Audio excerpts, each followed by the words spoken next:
Narito ang mga dapat mong iwasan at mga tips para mas mapansin tayo ni TikTok at ng mga followers.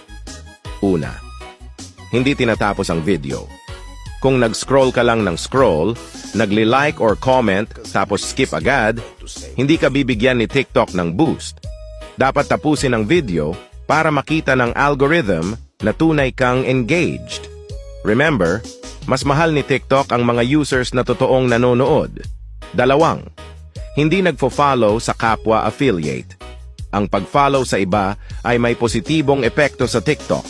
Mas active ka sa community, mas mamahalin ka ng algorithm.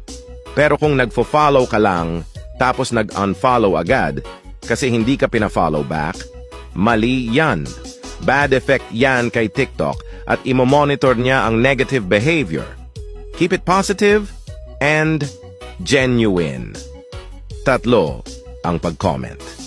Kung ang comment mo ay done, pa-engage, follow back po, tapos magde-delete or unfollow ka kapag walang follow back, hindi yan nakakatulong.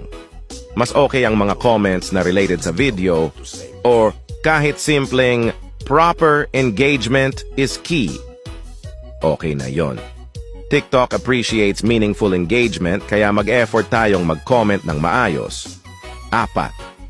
Hindi nagla-like ng comments ng iba.